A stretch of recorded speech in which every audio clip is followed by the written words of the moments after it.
Well, how do you do, buckaroos? This is Joe Layden of Cowboys and Indians magazine, and I'm very happy today to be talking to Adam Warner, country music artist, former Marine. Well, wait, I guess that's wrong. I mean, I guess when you're a Marine, you're like a Marine forever, right? There's no such thing as an ex-Marine, correct? That's right. Life sentence. There you go. There you go. I have been corrected more than once, so now I guess I should know better. Uh, and you've got a single, "Lost in a Country Song." Uh, and what inspired you?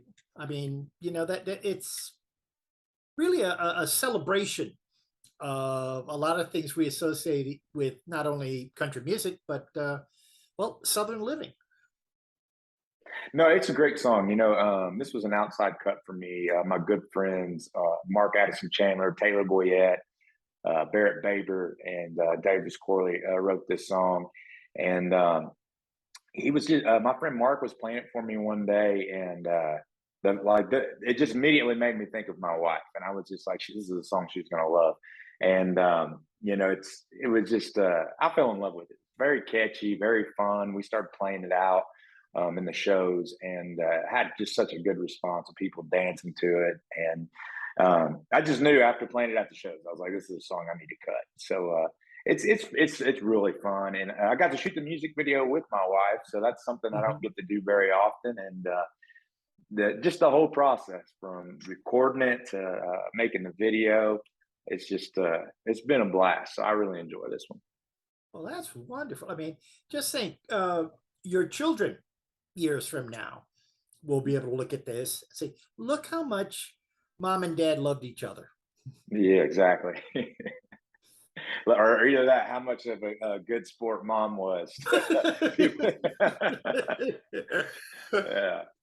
Well, now, getting back to your Marine background, Semper Fi, which is available for viewing on YouTube as well. That is a very, uh, I hesitate to use the term rousing because that almost makes it sound, I don't know. Uh, well, no, rousing is good. Rousing is good, and it is respectful. And how did you and Trace Atkins come together on this one?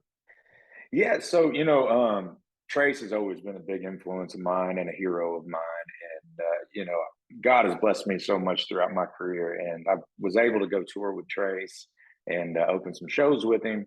And Trace is a big supporter of our military families. And one night, I think it was like the third show I was with him. I was about halfway joking around with him because he had played Semper Fi like 2 nights in a row. And I told him after the show, I was like, "Hey, man," I was like, you and I should re-record that song together and make it a duet type of thing." He kind of stopped for a second, and looked at me, and just goes, "All right," and then walked away.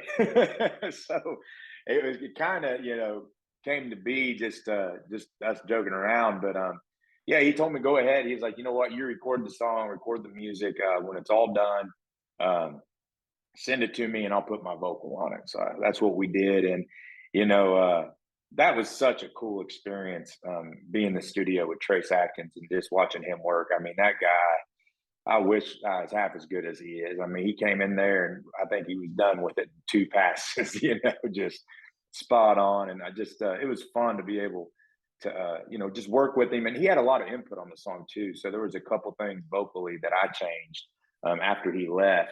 He's a pro. Yeah, you can't. He's a legend. He'll be in the Country Music Hall of Fame one day. There's no doubt about it in my mind. And that was just such an experience I'll never forget. Being able to work with him on something like that. Well, now the song indicates that this is being sung. This story is being told by someone who perhaps didn't see as much action as some of his comrades. Yeah, What's your military experience like? yeah. I started in D.C. My first 2 years, I was in Washington D.C. at the Marine Barracks Eighth and I. My last 2 years, I was deployed forward overseas. I worked for Marcent slash CENTCOM, kind of like in the military intelligence community a little bit, and then also did some personal security for General Mattis whenever he would come in country. So Whoa.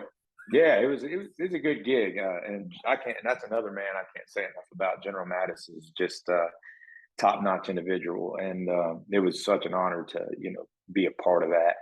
But yeah, I mean, I tell people all the time, I was like, I joined the Marine Corps because I didn't want my little brother to have to do something like that, and I felt a calling to serve my country, and that's what I did. At the time I was in school, and just college wasn't for me at the time, and so I figured that was the best route to go. And had a good friend of mine, next door neighbor buddy of mine, that he joined about a year before me, and I saw just how much of a change it made in his life for the better, and I wanted to be a part of it. So that's kind of what led me to it. Well, thank you for your service. Thank Now, you. talking about things that require a certain amount of bravery, uh, long-haired country boy. Mm. And you decided you were going to record that. About how many times before the actual recording did you pause and say, no, maybe this isn't such a good idea? Man, you're not kidding. I mean, my manager, I mean, he had to, I give him the credit for it because he had to talk me into it for the longest time. And that's one of my favorite Charlie Daniels songs. And, Charlie just was such an inspiration. And it's like you said, I mean, I made sure to say in the press release, like, you are not, there's no way you're ever going to outdo what he did. And that's not the purpose of that song. Like for me, it was trying to raise money for his Journey Home project, help the veteran community, and also my little way of keeping his legacy alive and his music still going, and hopefully introduce maybe even a younger crowd that doesn't really know who Charlie is to his music. But you're not kidding. In the studio, it was one of those things where I was kind of scratching my head a lot of the time, going, "Man, I don't know if we should be putting this one out." I was like, "I love singing it. I've been playing this song for 7+ years on the road, but releasing it, that's a whole nother thing." But yeah, at the end of the day, I'm glad we did it, and to pay tribute to one of my heroes, and I've always been a big fan of Charlie's, and I really do like the way it turned out. It was a good experience, and being able to record it, the video in the same recording studio that Charlie originally cut that song. I mean, you want to talk about magic in the walls. I mean, that place. We went to Capricorn Studios in Macon, Georgia, and it's been the same since '73, and it was just like walking into 1973. It was just, if those walls could tell stories, it would wow, I'd have loved to have been a fly on the wall during those sessions. It was interesting is when you think back in 1973, uh, weed was illegal. I mean, Oh everywhere. yeah, I mean, it was everywhere. highly illegal everywhere. Oh yeah, And for him to just come out and he and Willie Nelson were like, yeah, we yeah. we smoke weed. You got a problem with that? It's crazy. Yeah, I mean that's a bit. I mean, it seems innocent now, but like you said, I mean, in 73, 74, for someone to come out and just be like, "This is me." I mean, I guess that's why they called those guys outlaws. I mean, they just did what they wanted, and they didn't care what people thought, which I think is pretty cool. I mean, they were definitely pioneers in their craft. Well, do I even have to ask what's your favorite football team? I have a lot of favorite players, but favorite football team of all time would have to be Chicago Bears. My grandpa and I were best friends. That was his favorite team, and I grew up watching the Bears with him on Sunday. And of course now being in Tennessee, I always root for the Titans unless they're playing Chicago. But it's for me, it's favorite all time. It'd have to be the Bears. Well, do they not play your song then while they're playing, Chicago? Or do they play at all the other games or? Oh, they do. First time they played the song at the stadium, "Welcome to the South," it was against Chicago at home, and I was just like, well, I was like, it's hard not to root for both sides, but like I said, I mean, my grandfather was just a diehard Bears fan, and he always told me, he was like, to be a Bears fan or a Cubs fan, you got to have a real good sense of humor. So buckle in. And now I kind of figured out what he was talking about. So I'm glad I'm living in Tennessee, so I can actually go for a team that wins games. Well, my home base is Houston. I envy you that. You know what I mean? Dear. Uh, you're probably at a point in your career now where you have enough people in the audience, even if you're opening for somebody or you're playing a solo gig, who are familiar with your output, your songs. Uh, what what does the crowd yell out for you to play the most? What's the most You, requested song?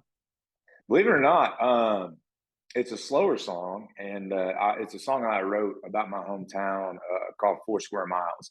And most of my songs are very upbeat, very rock, southern rock influence, and this one is pretty straight up the gut, traditional country, and again, kind of a mid tempo on the slow side.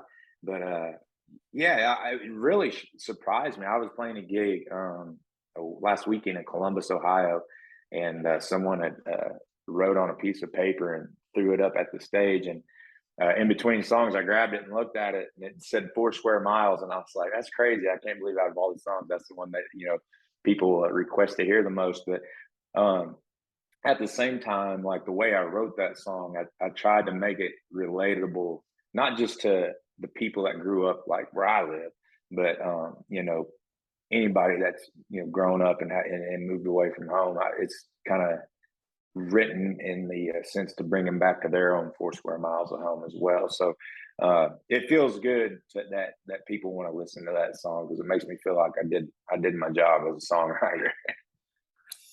Well, I again, getting back to your Marine experience, after Hmm. going through basic training with, I'm sure, a not too gentle DI, Hmm. I would assume after that, there's very little that can intimidate you. Uh, Yeah.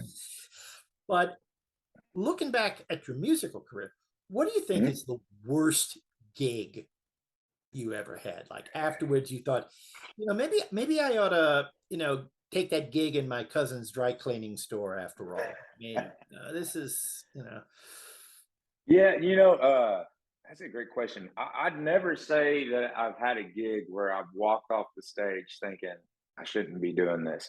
Now, I've had I've had gigs when I first started out where you know, we thought we were ready. We thought that, the music was good. We thought the band was tight, and just the overall performance, in my opinion, wasn't up to like the standard that I'd say that I'd want it to be.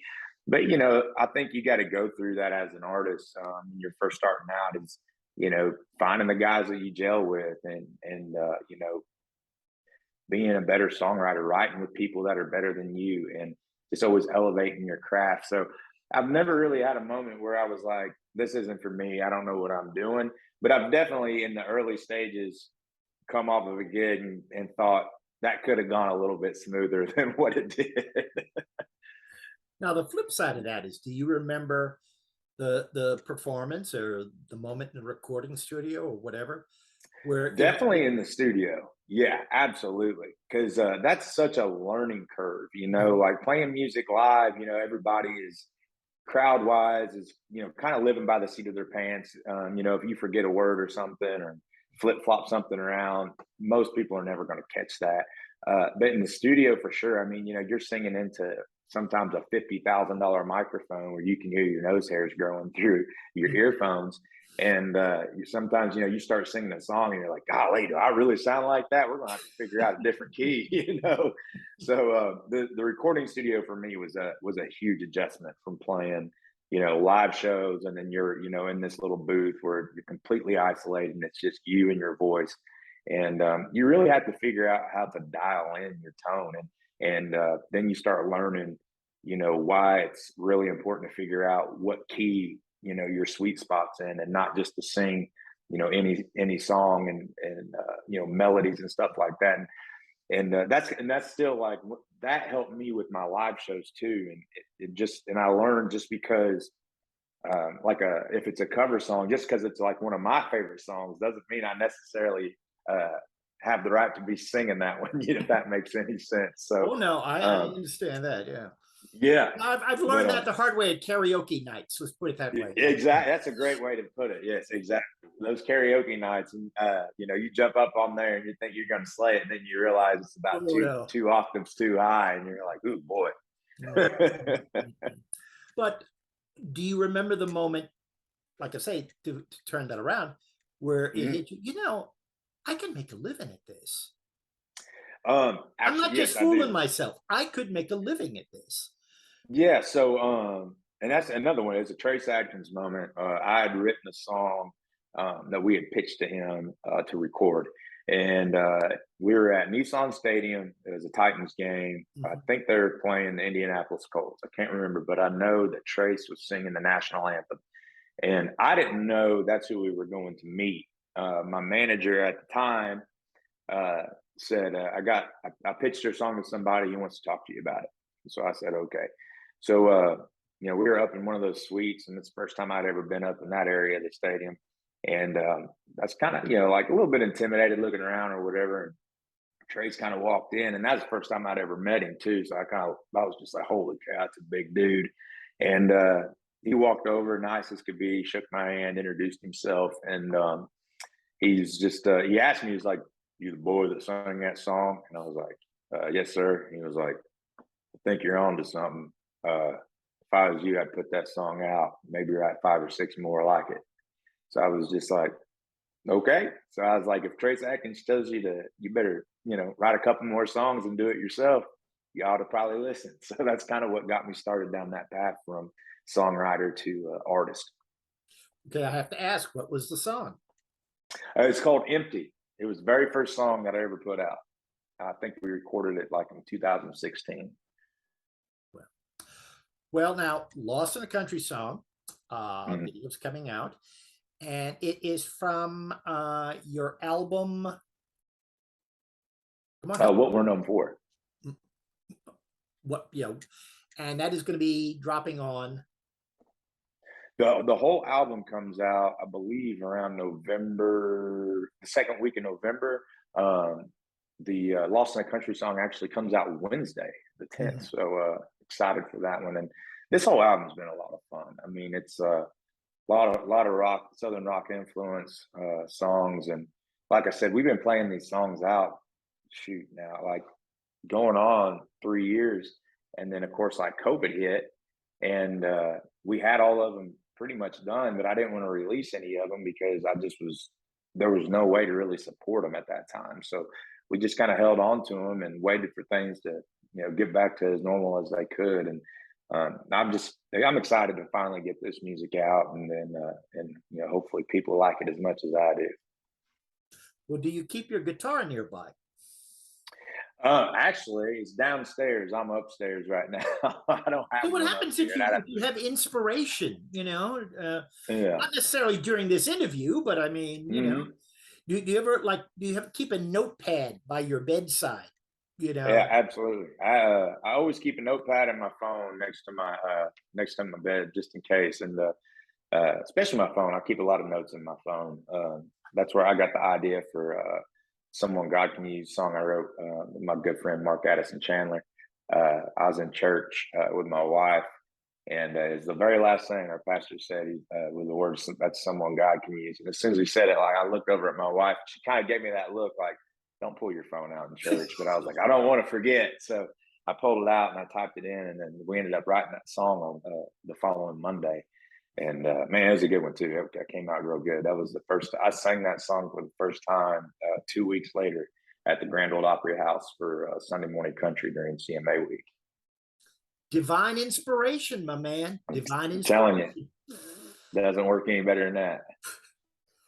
Been very generous with your time. Thank you very much. Oh, Uh, thank you. good luck and be well and stay safe.